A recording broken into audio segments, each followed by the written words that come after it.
आजकल high cholesterol की problem बढ़ती ही जा रही है।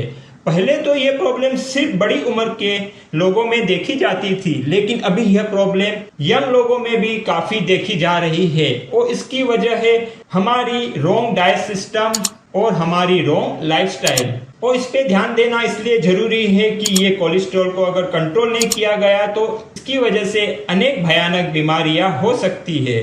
इस वीडियो में आगे हम दो ऐसी पावरफुल होम्योपैथिक मेडिसिन के बारे में जानने वाले हैं जो जड़ों पे काम करके कोलेस्ट्रॉल को कंट्रोल करने में काफी यूजफुल है।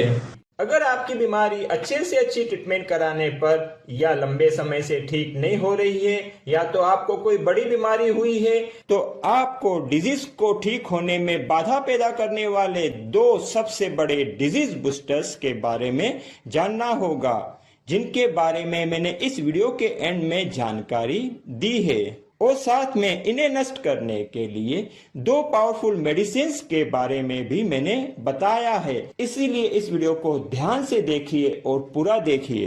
हेलो फ्रेंड्स, मैं डॉक्टर आशीष एल ठक्कर, होम्योपैथ और health and weight loss coach, जिसे आप डॉक्टर अल्ट के नाम से जानते हैं।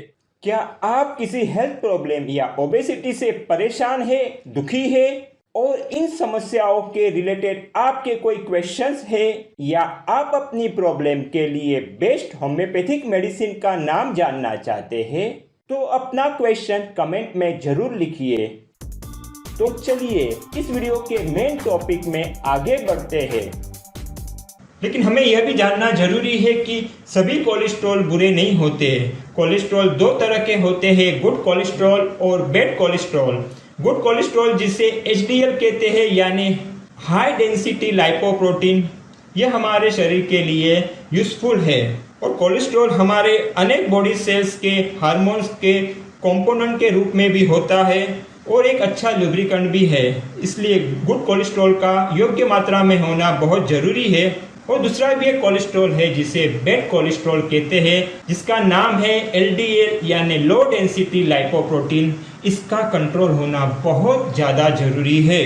तो अब कैसे पहचाने कि हमारी बॉडी में कोलेस्ट्रॉल का लेवल ज़्यादा है? इसके लिए एक बहुत ही आसान सी ब्लड टेस्ट होती है। उसे करवाने से हम जान सकते हैं कि हमारे बॉडी में कोलेस्ट्रॉल का लेवल कितना है।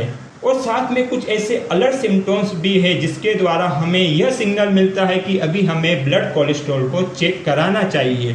तो आइए अब जानते हैं कि ये अलर्ट सिम्टम्स क्या है। अगर हमारा बीपी हमेशा बढ़ा रहे, बार बार बढ़ा हुआ आता है, हमारा वेट भी बढ़ते ही जा रहा है या तो एक लिमिट तक बढ़ गया है और अभी वो कम होने का नाम नहीं ले रहा है, अनेक कोशिश करने के बावजूद हमें एक्सेसिव पर्स्पिरेशन होता है, पसीना आसानी से आ जाता है, बार बार इंडाइजेशन होता है, कॉन्स्टिपेशन की शिकायत होती है, पेट फूला हुआ महसूस करते हैं, सर दर्द होता है, बार बार पेट के हिस्से में चर्बी ज़्यादा जमा होने लगती है, थकावट महसूस होती है, सांस फूलने लगती है, थोड़ा भी चलने पे, काम करने पे घबराहट होती है, सीने में भी बार बार दर्द होता है, कभी हमको पाँव में, पिंडलियों में, काफ में भी दर्द होता है, क्रैम्प्स आते हैं वहाँ पर। तो इस तरह के अगर सिम्टम्स हो तो हमें हमारे ब्लड कोलेस्ट्रॉल को चेक करा लेना चाहिए, क्योंकि अगर इसको समय पे कंट्रोल नहीं किया गया तो काफ़ी भयानक ऐसी बीमारियों का हमें सामना करना पड़ सकता है। जैसे कि ये कोलेस्ट्रॉल है वो हमारी आर्टरीज में जमा होने लगता है और आर्टरीज में ब्लॉकेज पैदा करता है।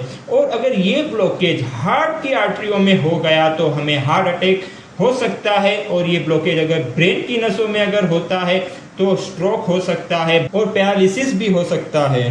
तो इसलिए समय पे ही हमें सावधानी बरतनी चाहिए और इसकी जड़ों पे काम करके इसे कंट्रोल करना चाहिए। और कोलेस्ट्रॉल की वजह से स्किन में भी अनेक बार प्रॉब्लम देखे गए हैं, जैसे कि स्किन टैक्स होने लगते हैं या तो जेंथोमा करके एक स्किन की बीमारी है वो भी हो जाए तो हमें कोलेस्ट्रॉल चेक करना चाहिए। और साथ में लाइपोमा की गांठ भी हमें मल्टीपल जगह पर होने लगती है। अब हम जानते हैं जड़ों पे काम करके हाई कोलेस्ट्रॉल को कंट्रोल करने वाली दो पावरफुल होम्योपैथिक मेडिसिन के बारे में। इसके लिए जो फर्स्ट मेडिसिन है उसका नाम है रोजमारिनस ऑफिसिनेलिस 30CH डाइल्यूशन। और इसके साथ में जो सेकंड मेडिसिन हमें यूज करनी है उसका नाम है फिकस इंडिका 30CH डाइल्यूशन। जी हाँ, ये दोनों दवाइयों को 30 CH लिक्विड डाइल्यूशन में हमें यूज करना है। इनमें से कोई भी मेडिसिन को अकेले यूज करके या 1 बाय 1 यूज करके रिजल्ट नहीं आने वाला है। बेस्ट रिजल्ट के लिए इन दोनों दवाई को साथ में शुरू करना है और यूज करना है, तो ही आपको बेस्ट रिजल्ट मिलेगा। इस मेडिसिन को कितने मंथ तक लेना है, आपकी यह बीमारी कितनी तीव्र है, कितनी पुरानी है और आपको ये 2 महीने में मेडिसिन द्वारा कितना फर्क पड़ा है, इन 3 फैक्टर्स पर यह दवाई को कंटिन्यू करना कि नहीं करना इसका आधार होता है। इसलिए 2 महीना यह दवाई लेने के बाद में आप मुझे कमेंट में बताइए कि आपकी यह बीमारी कितनी तीव्र थी और कितनी पुरानी थी, और यह भी बताइए कि यह 2 महीने की मेडिसिन लेने के बाद में आपको कितना और कैसा फर्क पड़ा है। तो मैं आपको बताऊंगा कि आपको ये मेडिसिन को कंटिन्यू करना है या नहीं करना है, और कंटिन्यू करना है तो कितना करना है। तो चलिए दोस्तों, जानते हैं कि इस दवाई को हमें कैसे लेना है और कितना लेना है। तो इसके लिए पहले हमको 5 चम्मच पानी को लेना है। 1 2 3 4 और 5। आप चाहे तो पानी के 4-5 चम्मच ज्यादा भी ले सकते हैं, कोई दिक्कत नहीं है। उसके बाद में हमको पहली बोतल में से दवाई के 5 ड्रॉप्स इस पानी के कटोरी में ले लेने हैं। अगर 1-2 ड्रॉप ज्यादा भी गिर जाते हैं तो नो प्रॉब्लम। अब दूसरी बोतल में से भी हम इसी पानी में 5 ड्रॉप्स दवाई के ले लेंगे। इसी तरह से दोनों दवाई के 5 ड्रॉप्स हमने लिए हैं और 5 टीस्पून यानी 5 चम्मच पानी को लिया है। कोई भी एक सादी कटोरी आप इस्तेमाल कर सकते हो, प्लास्टिक की हो या कोई भी मेटल की हो, नो प्रॉब्लम। और फिर इस दवाई को पी लेना है। इन दोनों मेडिसिन को दिन में 3 बार इसी प्रकार से लेना है। और हाँ, इस दवाई को कुछ खाने के हाफ एन आवर यानी आधा घंटा पहले या तो फिर कुछ खाने के आधा घंटा बाद में आप ले सकते हैं। इस दवाई को आप किसी भी होम्योपैथिक फार्मेसी से ले सकते हैं, खरीद सकते हैं, या तो आप चाहे तो ऑनलाइन भी बहुत सी ऐसी वेबसाइट है जहां से आप इसको घर बैठे और कुछ डिस्काउंट में भी प्राप्त कर सकते हैं। अगर आप चाहे तो ऑनलाइन किस वेबसाइट से ये दवाई डिस्काउंट में प्राप्त होती है उसकी लिंक भी मैं डिस्क्रिप्शन में दे दूंगा, वहां से भी आप इसे ऑर्डर कर सकते हैं। इस दवाई को कितना लेना है, कैसे लेना है, ये तो हमने जान लिया, लेकिन इसके साथ में होम्योपैथिक दवाई लेने के और भी कुछ नियम है। इसके बारे में जानकारी देने के लिए मैंने अलग वीडियो बनाया है जिसकी लिंक डिस्क्रिप्शन में भी है, और आप आई बटन दबाओगे तो वहां पर भी आपको वह वीडियो मिल जाएगा, तो उसे भी आप अवश्य देखिए। अगर आपकी बीमारी अच्छे से अच्छी ट्रीटमेंट कराने पर या लंबे समय से ठीक नहीं हो रही है, या तो आपको कोई बड़ी बीमारी हुई है, तो आपको डिजीज को ठीक होने में बाधा पैदा करने वाले 2 सबसे बड़े डिजीज बूस्टर्स के बारे में जानना होगा। जी हाँ, यही डिजीज बूस्टर है जो अधिकतर लोगों को ठीक होने में बाधा पैदा करते हैं और अच्छे से अच्छी ट्रीटमेंट को भी फेल कर देते हैं। तो चलिए हम फर्स्ट डिजीज बूस्टर के बारे में जानते हैं, जिसका नाम है टॉक्सिन ओवरलोड। जी हाँ, जब किसी कारणवश हमें जो बीमारी हुई है उससे रिलेटेड जो ऑर्गन्स है उसके अंदर और उसके सेल्स के अंदर टॉक्सिन्स का ओवरलोड हो जाता है, टॉक्सिन्स अधिक मात्रा में इन सेल्स के अंदर जमा हो जाते हैं, तो यह सेल्स वीक होने लग जाते हैं, टॉक्सिन से भरे हुए हो जाते हैं, जिस वजह से इनके अंदर न्यूट्रिशन और मेडिसिनल एलिमेंट्स का प्रवेश करना मुश्किल हो जाता है, और इसी वजह से रोग जल्दी ठीक नहीं होते हैं, अच्छे से अच्छी दवाई भी फेल होने लगती है। और इस टॉक्सिन ओवरलोड से दूसरा नुकसान यह होता है कि सेल्स का जो प्रोटेक्शन है वो भी वीक हो जाता है, जिसके फलस्वरूप इनके अंदर जर्म्स और अन्य डिजीज पैदा करने वाले एलिमेंट्स का भी आसानी से प्रवेश हो जाता है, जिसके फलस्वरूप दूसरी बीमारी का कॉम्प्लिकेशन भी होना आसान हो जाता है।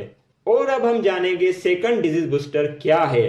वो है हमारी जो हीलिंग पावर है उसका वीक होना, यानी हमें ठीक करने वाली एक पावर, एक शक्ति हमारे अंदर ही है, लेकिन जब किसी कारणवश ये जो इनर हीलर है, इनर हीलिंग पावर है, वह खुद बीमार हो जाता है और वीक हो जाता है, जिसके फलस्वरूप हमारी बीमारी ठीक नहीं होती है। तो इसीलिए अगर आपको बीमारी की जड़ों को नष्ट करना है तो आपको अपनी जो रिमेडी सिस्टम है उसमें ट्रांसफॉर्मेशन लाना होगा। तो ये रिमेडी सिस्टम क्या है? रेमेडी का सिंपल सा मीनिंग है मेडिसिन या दवाई जो आप इस्तेमाल करते हो।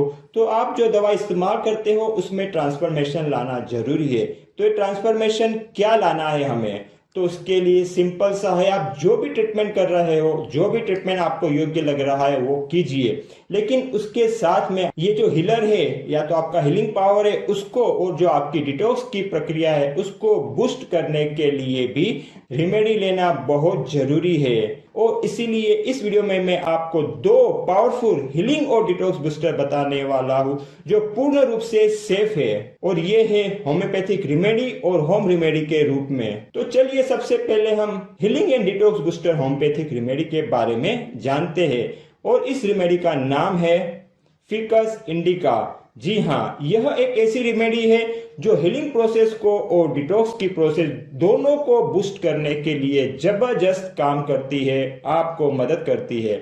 और इसीलिए मैंने इस वीडियो में आपको जो मेन डिजीज की दवाई बताई है उसके साथ में फिकस इंडिका यह दवाई लेने को भी कहा है।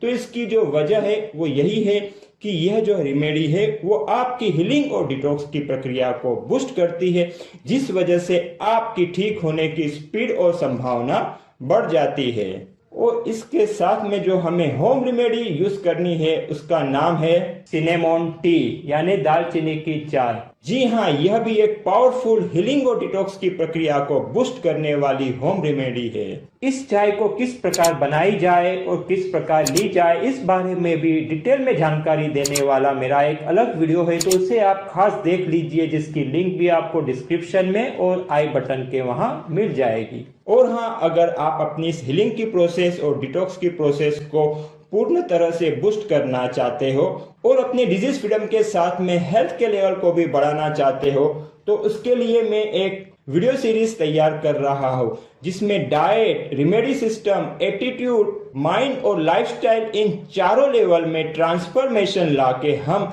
इस हीलिंग और डिटॉक्स की प्रक्रिया को बहुत ही अच्छे से या पूर्ण रूप से बूस्ट करते हैं, और जिसका जो परिणाम आता है वो एकदम मैजिकल आता है। तो इस वीडियो सीरीज के बारे में सबसे पहले जानने के लिए नीचे के सब्सक्राइब के लाल बटन को और बेल आइकॉन को अवश्य दबाएं, ताकि इस सीरीज के बारे में आपको सबसे पहले पता चले। पूरा वीडियो देखने के लिए धन्यवाद।